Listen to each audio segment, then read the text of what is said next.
O Seminário Fênix. Desbloqueando o seu potencial. Falando de potencial humano, alguma vez já se perguntou a que se deve a grande disparidade de resultados e desempenho entre uma pessoa e outra? Uma pessoa que recebe $250 mil anuais não é 10 vezes mais astuta nem melhor que uma pessoa que recebe $25 mil anuais. Por que a diferença de 10 vezes seus recebimentos? E se tomamos uma pessoa que recebe $12,5 milhões ao ano, será essa pessoa 100 vezes melhor ou mais astuta que a pessoa que ganha 250 mil? Impossível. Em uma pesquisa recente de coeficiente intelectual, testaram 1.000 pessoas de uma certa população e chegaram à conclusão de que a melhor pessoa, entre os 1.000, só era 2,5 vezes mais astutas que a pessoa de menor coeficiente intelectual. Só 2,5 vezes disparidade, e isso talvez seja com toda a população. A que supõe que se deve essa diferença? Ao falar de potencial humano, chegamos a uma fórmula que deduzia há alguns anos. Talvez isso explique um pouco. A fórmula começa com o que chamamos de AI, ou seja, atributos inatos, as qualidades, a inteligência, a habilidade, o temperamento, coisas que nascemos e não se pode mudar muito. Além do mais dos atributos adquiridos, esses atributos são muito importantes, são sua educação, capacitação, suas capacidades, suas experiências, conhecimento, sabedoria, etc. Multiplicado por A, que é a sua atitude, é igual ao potencial humano individual, ou ao desempenho humano individual, ou resultados individuais humanos. Agora, desses três, os atributos inatos trazemos desde o nascimento. Os adquiridos podem mudar, mas levam certo tempo para isso, ainda que às vezes mudamos muito rapidamente. Certa informação valiosa pode mudar dramaticamente a sua eficácia, mas as atitudes podem aumentar-se ou diminuir-se dramaticamente em segundos. Cada vez que melhoramos nossa atitude, multiplicamos todas as nossas capacidades. Uma atitude vem sendo chamada acertadamente a linguagem mais importante do ser humano, a palavra mais importante do idioma no ser humano. Tudo o que fazemos na vida, segundo uma pesquisa em Harvard, entre estudantes executivos, está em uns 85% de atitudes. Uns 85% de seu sucesso estará determinado por sua atitude. Isso significa que está determinado por quão positivo ou quanta atitude mental positiva tenha. As pessoas com atitude mental positiva tendem a avançar mais rapidamente, se movem para cima em organizações valiosas, ganham mais dinheiro, tiram mais satisfação da vida. Uma atitude mental positiva não significa que sai pelas ruas e colhe flores. Só significa que tomem uma atitude construtiva, em geral, ou se aproximem para o seu trabalho, sua vida, seus problemas, relações, etc. Segundo o informe Cox das empresas americanas, segundo a revista Success, 85% ou mais de tudo que se conquista se deve à atitude. E a pergunta é de onde vêm as atitudes? E as atitudes vêm das expectativas. Muito simples, já falamos disso. E uma forma muito poderosa de mudar sua atitude instantaneamente é dizer, ainda que eu não acredite, penso que algo maravilhoso vai me acontecer hoje. Como dissemos antes, nossas expectativas sobre os acontecimentos determinam nossa atitude. Se espera que as coisas saiam bem, terá uma atitude positiva. Se espera que saia mal, terá uma atitude negativa. E o maravilhoso é que podemos fabricar nossas expectativas. Podemos esperar o que desejamos. Podemos esperar coisas boas, coisas más, e não nos decepcionaremos. De onde surgem nossas expectativas? Nossas expectativas surgem das nossas crenças. E de nossos valores. São os centros dos fatores motivacionais de nossa personalidade, nossas crenças. E isso nos conduz ao entendimento do potencial humano. Significa basicamente que nossa atitude é uma expressão externa do que está ocorrendo internamente. E isso é consistente com as leis mentais. A respeito das crenças, cada um de nós temos muitas crenças, no mais profundo que os psicólogos chamam os conceitos próprios. O conceito próprio ou seu descobrimento é considerado por muitos como a conquista única e mais importante para entender o desempenho humano no século XX. E eu estou de acordo. O conceito próprio é como, se queremos usar uma analogia militar, é o centro de comando. Ou se queremos usar uma analogia técnica, é o programa central do seu computador básico. É um grupo de crenças, valores, atitudes, sentimentos, ideias, etc., armazenadas no fundo de nós mesmos e são o resultado de quase todas as experiências que tivemos na vida. E alguns investigadores dizem que o conceito próprio começa a se formar ainda antes do nascimento. Mas o conceito próprio, uma vez colocado, precede, prediz e determina seus níveis de eficácia e desempenho em todas as áreas da nossa vida. O conceito próprio se converte no centro de comando ou programa mestre.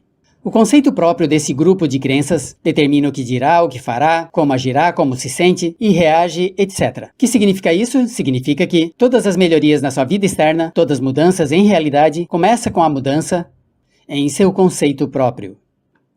Eu vou explicar o que significa. Esse é um gráfico muito simples. Falamos de potencial humano e dizemos que a pessoa comum usa 10% ou menos de seu potencial. Segundo pesquisas, deve ser muito menos. O Instituto Stanford Brain, em Santa Clara, Califórnia, estima que talvez se aproxime de um 2%.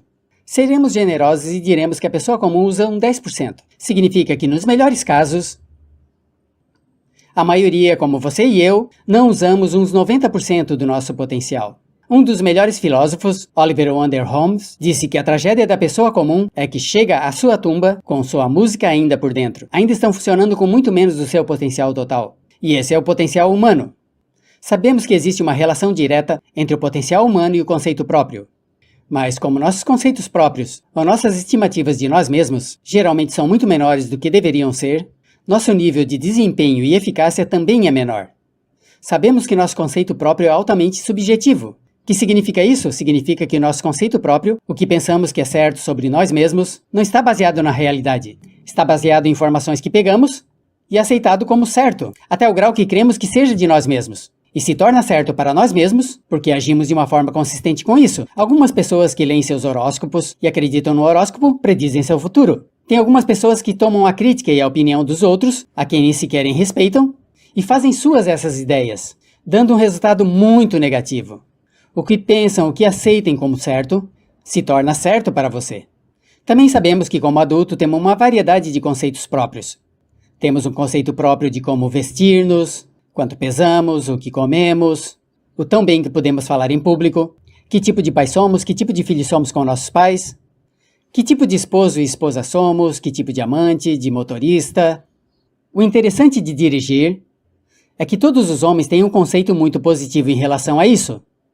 As mulheres não entendem isso, mas os homens nascem com um gênio inerente para dirigir. Todos os homens são motoristas excelentes. Se não acredita, tudo que tem que fazer, as mulheres que estão vendo isso, é pensar na última vez que tentaram corrigir a forma de dirigir de um homem e lembrarão que não obtiveram boas respostas. Como respondemos diante das pessoas que desafiam nossos conceitos próprios, sugerindo que não somos as pessoas que pensamos ser? Estamos na defensiva, nos enraivamos, nos irritamos. É difícil que nos tratem. Temos um conceito próprio de quão criativos somos, inteligentes, o quão rápido lemos, o quão bons somos nos esportes, e se praticamos uma grande variedade deles, teremos um conceito próprio para cada um deles. Teremos um conceito próprio do tão bem que cozinhamos, do bem que educamos nossos filhos, do bem que limpamos nossas casas, os carros que dirigimos, etc. E também do que valemos pelo que ganhamos. É muito importante saber que nunca ganhamos mais do que 10% do nosso conceito próprio em pagamentos. Nosso conceito próprio determina o nível dos nossos ganhos. Esse nível de conceito próprio significa zona de conforto. E ainda que queiramos mais dinheiro, veremos que a tendência humana natural de todas as atitudes é lutar por conseguir entrar na zona de conforto e logo ficar aí. Se ganhamos um 10% acima do nosso conceito próprio de ganhos, teremos uma necessidade imperante de desfazermos desse dinheiro. Ou doaremos, ou gastaremos de forma extravagante, e até perderemos se recebermos em demasia. As pessoas que ganham na loteria sempre estão quebradas, aos 2 ou 3 anos queimam o dinheiro, porque esse dinheiro está mais além do seu conceito próprio. Se ganha 10% ou menos de seu conceito próprio, se encontrará lutando, trabalhará mais duro, mais tempo, pensará em formas mais criativas, buscará diferentes formas para aumentar seus ganhos ou seus segundos ganhos. A única forma de melhorar qualquer parte da sua vida, incluindo os seus ganhos, é aumentando o nível do conceito dos seus ingressos próprios, começando a pensar em você como se estivesse ganhando mais dinheiro. Se quer baixar de peso, a única forma que tem para conquistar é pensando que está esbelto. Pense em você mesmo como uma pessoa mais esbelta. Se quer se tornar uma pessoa mais popular, mais amorosa, mais feliz ou mais saudável, comece a pensar uma e outra vez nessas coisas, até que se tornem parte do seu novo conceito próprio. Falaremos disso mais adiante. É uma parte importante da sua programação em direção ao sucesso. Seu conceito próprio global está determinado pela média de seus conceitos próprios nas áreas que considera importante. Agora, seu conceito próprio está formado de 3 partes críticas. A primeira parte do conceito próprio é o ideal próprio. O ideal próprio é a pessoa que mais desejaria ser. Sua ideia do que constitui um vencedor é sua visão ideal do melhor que pode ser você. Nada mais. Uma das coisas que sabemos das pessoas com sucesso é que as pessoas com sucesso têm ideais próprios muito claros. Ideais claros de quem querem ser no futuro. As que não têm sucesso têm ideais muito vagos. O número 2 é a autoimagem. A autoimagem é como um retrato de como se vê a si mesmo e o que pensa de si mesmo. A autoimagem é o espelho interno. É como se percebe a si mesmo agora em seu desempenho atual, em forma cotidiana. A terceira parte é a sua autoestima. Sua autoestima é como se sente consigo mesmo. Como se sente consigo mesmo é a força motriz, o motor, a força poderosa dentro de seu subconsciente. É a força de energia dentro do seu conceito próprio e determina quase tudo o que lhe acontece. A melhor definição de autoestima é quanto se agrada a si mesmo. Quanto se agrada a si mesmo como esposo, quanto se agrada a si mesmo como empregado, quanto se agrada a si mesmo como chefe, como investidor, como orador, como profissional, como atleta, etc. Segundo se agrade a si mesmo, seu nível de autoestima, seu sentimento emocional global a respeito de qualquer área da sua vida determina seu desempenho, sua eficácia em determinada área. O surpreendente é que se converte no que se pensa. Seu conceito próprio é maleável. Sua autoestima pode formar-se repetindo uma e outra vez: me agrada a minha pessoa.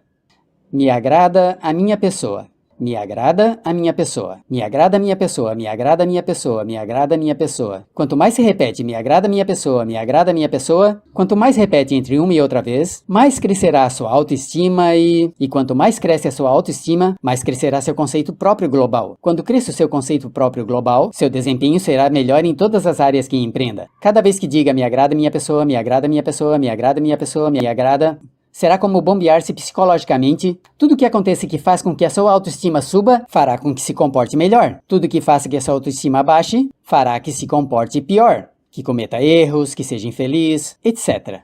Um ponto crítico de agradar a si mesmo, sobre autoestima e agradar a si mesmo, é que, número 1, nunca pode querer alguém mais do que você quer a si mesmo. Que seu nível de autoestima é determinante da qualidade das relações que tem com os outros. E número 2 é que nunca pode esperar que ninguém mais o queira ou respeita mais do que respeita a si mesmo. Quanto se agrade ou se respeite a si mesmo, determina suas atitudes para com você. Todas as escolas de psicologia atualmente estão de acordo com o fato de que depende de que você realmente se querer e se respeite a si mesmo, como um ser humano valioso e importante, tem efeito sobre tudo o que te acontece. Quanto se agrada a si mesmo. E o que pode fazer é melhorar sua autoestima, dizendo me agrada a minha pessoa, me agrada a minha pessoa, me agrada a minha pessoa, me agrada a minha pessoa. E isso nos leva à pergunta: de onde vem o conceito de autoestima? E descobrimos que o conceito próprio é maleável, pois não nascemos com esse conceito próprio. Não nasce com nenhuma ideia sobre si mesmo, não nasce com autoimagem nem autoestima. Nasce, em certo modo, como um potencial próprio. É a melhor forma de pensar. A pessoa comum chega ao mundo como um potencial puro. E não tem um conceito próprio de que tudo que é agora, todo sentimento que tem atitude ou valor, teve que aprender no transcurso da sua vida. Também sabemos que a criança chega ao mundo com uma necessidade imperante de amor e contato. E como uma grande quantidade de pesquisas indicam, necessitamos muito contato e amor durante toda a nossa vida, mas em especial durante nossos anos de formação, porque de criança aprendemos quem somos, quanto valemos, se somos importantes, inteligentes, amorosos, engraçados. Tudo isso nós aprendemos pela forma como nossos pais nos tratam. Se nossos pais, nossos parentes, tios e tias, em especial nossos pais, se nos tratam como realmente fôssemos importantes, crescemos pensando que somos realmente importantes. Mas se nossos pais não fazem, acontece algo mais. Sabemos que os primeiros anos de vida são os mais importantes para o desenvolvimento do conceito próprio, que uma criança começa a partir do zero. Uma criança nasce sem saber quem é ele ou ela. São sumamente valiosos o primeiro, segundo, terceiro, quarto e quinto ano de vida. Alguns psicólogos pensavam que eram os 5 primeiros anos, Agora dizem que são os 3 primeiros anos. Em seus 3 primeiros anos de vida, a criança aprende quem é, e dizem que se lhes dá suficiente quantidade e boa qualidade de amor em seus 3 a 5 primeiros anos, você os prepara para toda a vida. Os coloca em uma base sólida de autoestima e confiança em si mesmos, valor e importância realmente. Existe uma relação direta entre a quantidade e a qualidade de amor e o desenvolvimento de uma personalidade saudável. Quanto mais amor, amor incondicional recebe uma criança em seus anos formativos, mais forte será a base de sua personalidade. O reverso da educação é que quase todos os problemas de psicose, neuroses, perturbação da personalidade e problemas de comportamento surgem dos problemas que se tem com o conceito próprio. Agora observemos os adultos. Aqui está nossa personalidade adulta e se nos observamos, podemos chegar a reparar nossas bases. Por assim dizendo, repetindo uma e outra vez, me agrada minha pessoa, me agrada minha pessoa, me agrada minha pessoa, e levamos esse concreto reparador para a base de nossa personalidade. As crianças necessitam o amor como as rosas necessitam a chuva. As crianças que carecem de amor frequentemente morrem por escassez de amor. É uma doença chamada marisma. Agora, o que sabemos mais das crianças? Sabemos que as crianças chegam ao mundo com 2 atributos notáveis. O primeiro é que não sentem medo. As crianças nascem sem medos. Não temem a nada, exceto a cair-se e a ruídos fortes. Isso se expressa em suas atitudes. Eu posso. As crianças chegam ao mundo pensando que podem fazer qualquer coisa. E quem já tenha criado uma criança até a idade dos 3, 4, 5 anos, sabem que devem passar esses primeiros anos evitando que se matem, porque são como pilotos japoneses, porque não têm medo de nada. O segundo atributo é que chegam ao mundo totalmente espontâneos. Dizem o que querem, fazem o que querem, são totalmente desinibidos. Totalmente. Eles não temem fazer nada do que desejam, e isso expressa em sua atitude de não quero. Não tenho que fazê-lo. Se já tratou de controlar uma criança, já deve ter visto o primeiro que dizem, quando começa a lhe dar ordens, o primeiro que aprendem é não tenho que fazê-lo. Claro, às vezes mudamos a sua mente de uma ou outra forma, mas esses são os 2 atributos com os quais as crianças chegam ao mundo. Chegam ao mundo sem temores e desinibidos. O que significa isso? Significa que o nosso direito inato, natural, é não ser temerosos e ser desinibidos. E somente quando podemos criar a mesma situação em nossa vida adulta, quando não tememos e somos desinibidos, nos sentimos à vontade com nós mesmos. As melhores organizações, as melhores companhias, são as que criam um ambiente onde nos sentimos sem medo, sem reservas, para ser nós mesmos e para fazer o melhor de nós mesmos. Ao crescer, descobrimos que as crianças aprendem de 2 maneiras. A primeira é por imitação. Imitam a um ou ambos os pais, em especial ao pai dominante. Algumas vezes o pai dominante mudará conforme cresça a criança, e às vezes as crianças imitam ao padre, às vezes imitam a mãe, mas aprendem por imitação. Muitas características e hábitos que temos como adultos, nós aprendemos dos nossos pais. Alguma vez já teve a ocasião de gritar ou discutir com um de seus filhos? Verá que ele diz as mesmas coisas que disse seu pai para você quando era criança.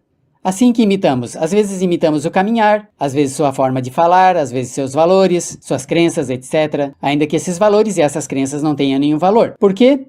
Porque nossos pais eram assim quando nós éramos crianças. A segunda forma em que aprendemos é passar da incomodidade, o que não se sente bem, para a comodidade.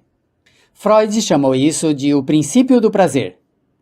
Ou seja, nos movemos para aquilo que nos faz nos sentir confortáveis ou que nos dá prazer, o que nos faz sentir bem com nós mesmos. Nos movemos do inconfortável para o confortável. Assim é como aprendemos a não molhar as fraldas. Por exemplo, sabemos que não é agradável caminhar com popô ou pipi em nossas fraldas. Vemos o que fazem nossos pais, vemos o que nossos parentes fazem e dizemos, essas pessoas não fazem o que eu faço? Assim aprendemos a caminhar e as outras coisas. Assim que do inconfortável para o confortável. Durante toda a nossa vida, é claro, é assim como aprendemos. Imitamos lendo o que outras pessoas fazem, lendo livros, e no trabalho, imitamos quando vamos à escola, e fazemos o que nos dá resultados positivos, o que nos dá reforços positivos se fazemos cada vez menos as coisas que nos causam desconforto ou dores. Agora, muito cedo na vida, como erro ou como resultado de um erro que os pais cometem com a criança, as crianças começam a aprender hábitos e padrões negativos. Os padrões e hábitos negativos têm suas raízes principalmente na crítica destrutiva. A crítica destrutiva começa muito cedo na vida, às vezes nos primeiros meses. E a crítica destrutiva usam os pais para dirigir e controlar seus filhos. Por azar, tem um efeito muito perigoso e danoso sobre nós, já que a crítica destrutiva tende a minar a integridade e a personalidade da criança. Muitos de nós, incluindo a mim e muitos de vocês, nos temos visto minados e feridos pela crítica destrutiva mais que todas as guerras na história. Agora, como resultado da crítica destrutiva, começamos a desenvolver hábitos e padrões negativos. Os padrões de hábitos negativos são respostas condicionadas para os estímulos. Os padrões de hábitos negativos se desenvolvem nos inícios da vida. Se desenvolve como resultado de uma repetição do temor e da dor, uma e outra vez. Se desenvolve como resultado da crítica destrutiva, o castigo físico, etc. Nos inícios da vida, começamos a desenvolver duas manifestações que nos perseguem durante toda a nossa vida e, mais do que nenhuma outra coisa, inibe nosso potencial. A primeira é a chamada padrão de hábito negativo inibido. O padrão de hábito negativo inibido se aprende quando a criança lhe dizem, uma e outra vez, não. Saia daí, não toque nisso e se castiga. Quando a criança tenta algo novo, ou se envolve com algo, ou lê algo, ou derrama algo, ou quebra algo, acidentalmente, o pai está aí e se incomoda muito. Como vê, a criança está impulsionada pela curiosidade insaciável de explorar o seu mundo. E o que acontece é que quando ele explora, ou se interessa e põe a perder algo, se o pai reage machucando a criança começa a pensar, cada vez que tento algo novo, cada vez que tento algo diferente, cada vez que vou mais além dos meus limites, cada vez que saio da minha zona de conforto, cada vez que não brinco direito, me batem, me castigam, me machucam, me mandam para o quarto e me sinto mal. E muito nova a criança desenvolve o sentimento de não posso, não posso, não posso. Cada vez que faço algo diferente, me castigam. Não posso, não posso, não posso. É como a resposta de Pavlov. Pavlov tocava a campainha e dava de comer a um cachorro, e o cachorro salivava, e Pavlov alimentava o cachorro. Enquanto tocava o sino, o cachorro salivava e seguiu fazendo isso, e depois Pavlov apenas tocava o sino e o cachorro salivava. O que acontece na vida adulta é que isso cria o que chamamos temor ao fracasso. O medo ao fracasso é uma resposta condicionada a um processo de crítica destrutiva que ocorre nos primeiros 5 ou 6 anos da vida. O medo ao fracasso automaticamente nos ativa. Nos sentimos tensos, ansiosos, intranquilos, sentimos pressão e estresse em nosso plexo solar, sentimos vontade de sair do evento, e o temor ao fracasso é a razão principal pelos fracassos na vida adulta. É a razão principal pela que evitamos cumprir plenamente nosso potencial. De fato, todos os padrões de hábitos negativos se experimentam no nosso corpo físico. Você pode saber qual é o padrão de um hábito negativo porque se sente no corpo físico, precisamente. O padrão de hábito negativo inibido, o temor ao fracasso, não posso, ocorre primeiro de tudo no plexo solar. Já teve a ocasião onde devia falar diante de um público, ou de ir a uma revisão do seu desempenho, ou de fazer uma chamada determinada? Primeiro o seu plexo solar se aperta. Se o temor continua, sua respiração acelera. Seu coração começa a bater apressadamente, sua frequência respiratória aumenta, e dói a cabeça como enxaqueca na parte frontal, sua garganta fecha, e não pode falar e seca a boca por completo. E como fica tão tenso e assustado, vai correndo para o banheiro. Essas são todas as manifestações. Não tem perigo físico, mas sim perigo psicológico, com uma resposta condicionada. Quando sentimos essas coisas, a tendência é sair dessa situação que ocorre essas coisas, e a razão por que não conquistamos e retrocedemos. É muito importante. O segundo padrão de hábitos negativos é o compulsivo. O padrão de hábito negativo compulsivo se aprende quando para as crianças se diz, uma e outra vez, faça o que eu digo. Se não faz o que eu digo, você vai ter problema ou me pagará. Essas crianças se convertem em recipientes do amor condicionado. Os pais não tentam fazer isso, mas o que fazem é sugerir à criança, não te amo. Portanto, não está seguro, a menos e até que faça o que eu quero. A criança cresce sentindo, tenho que fazer o que quer a minha mamãe. Devo agradar ao meu pai, devo agradar aos outros, devo agradar aos meus parentes e às vezes devo agradar ao meu semelhante. Devo agradar aos meus professores, devo agradar a todo mundo e crescem com isso. Devo.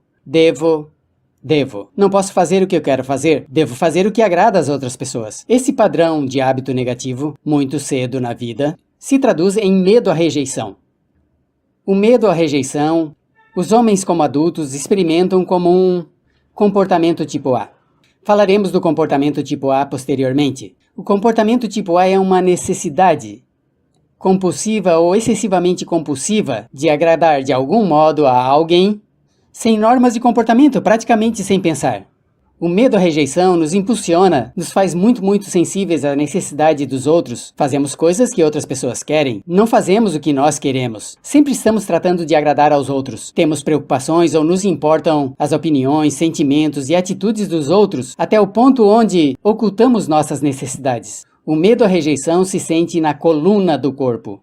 Se divide o corpo à metade e se sente para baixo na metade posterior do corpo. O primeiro lugar onde começa a sentir o medo à rejeição é geralmente no ombro e no pescoço. Nos sentimos dormentes, duros, tensos. Quando temos muito para fazer, sentiremos um estresse tremendo na coluna. Os músculos se esticam na parte posterior do corpo. Às vezes se manifestará como flebite e veias varicosas e frequentemente nos darão dor de cabeça na parte posterior daqui, porque as artérias carótidas que levam o sangue até a cabeça, os músculos ao seu redor se contraem e a quantidade de sangue que flui para a cabeça flui mais lentamente e se sente uma terrível dor de cabeça na parte posterior. Esses dois medos, os padrões de hábitos negativos compulsivos, o compulsivo e o inibitório, são resultado da crítica destrutiva, o grande destruidor da personalidade que nos persegue durante toda a vida.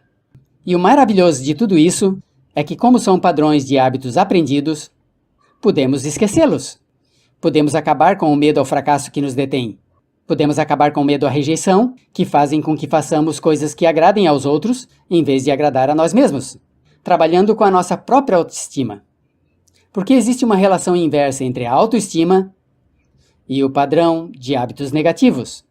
Porque quanto mais agrade a si mesmo, menos teme ao fracasso. Quanto mais agrade a si mesmo, menos teme a rejeição. Quanto mais agrade a si mesmo, menos temerá qualquer coisa. E se segue repetindo, me agrada a minha pessoa, me agrada a minha pessoa, me agrada a minha pessoa, uma e outra vez, se segue dizendo isso, com o tempo a sua autoestima sobe mais e mais e mais e mais, e seus temores logo diminuem. Quando a sua autoestima sobe, seus temores vão em direção oposta. Agora, como enfrentar a crítica destrutiva se deve criticar a outras pessoas? Pois isso é muito simples, muitos pais têm perguntado isso, como se controla as crianças. Uma das chaves para controlar as crianças é dirigi-los para que façam algo construtivo ao invés de fazer algo destrutivo. Outra coisa que deve lembrar-se é de que o que quer fazer é que quer dar uma crítica informativa, crítica construtiva, o que significa que se diz às crianças o que podem fazer ou aos adultos o que pode fazer melhor. Todo o propósito de dar retroalimentação de qualquer tipo é melhorar o desempenho. Se é pai, ou se é chefe, ou se é uma pessoa numa relação, se uma pessoa está fazendo algo mal ou inadequado, todo o propósito de dar-lhes qualquer tipo de retroalimentação é para que possam fazer melhor. Sem dúvida, existe uma relação direta entre a autoestima e a crítica destrutiva. A cada vez que se critica uma pessoa, sua autoestima baixa. E cada vez que a sua autoestima baixa, a sua habilidade para desempenhar baixa. Se critica uma pessoa em forma destrutiva por muito tempo, chegará a um ponto onde não tentarão nada. Se convertem no que chamamos hipersensíveis. Um adulto hipersensível é aquele que não pode aceitar críticas de ninguém. Um adulto hipersensível é uma pessoa que está muito tensa e ansiosa. Nem sequer imagina que não está fazendo o correto. Se trata com o adulto hipersensível, a chave é sentar e lembrar 4 coisas. Número 1, começar com elogios. Número 2, proteja a autoestima da pessoa a todo custo. Número 3, discuta o desempenho e não a pessoa. Fale do comportamento mais do que da pessoa. E número 4 é enfocar-se para o futuro em vez do passado. Enfoque-se ao que se vai de forma diferente no futuro em vez de o que passou no passado. Porque é uma razão muito simples. Porque uma pessoa não pode controlar o passado. Ao não poder controlar o passado, qualquer crítica do que fez no passado lhe dá um estresse tremendo e frustração. Assim que, em resumo, A chave do sucesso na vida é uma atitude mental positiva. Uma atitude mental positiva se baseia em expectativas de sucesso, de uma série de expectativas positivas. Essa série de expectativas positivas baseia em suas crenças e seu conceito de si mesmo. O centro do seu conceito próprio, que determina sua eficácia na vida, é sua autoestima. E sua autoestima se mede por quanto se valoriza a si mesmo. As duas coisas que nos freiam mais que nada são o temor ao fracasso e o temor à rejeição. E um dos nossos segredos centrais do sucesso é este: converta-se em um organismo gerador de autoestima perpétua. Faça continuamente coisas para você mesmo em sua vida, que faça que agrade a si mesmo, que se ame, que se aceite, que se respeite, que faça que se sinta fantástico com você mesmo. Se és um chefe ou um pai, não esqueça que a chave para o maior desempenho em seu lar e em seu trabalho é fazer com que as pessoas se sintam maravilhosamente consigo mesmos.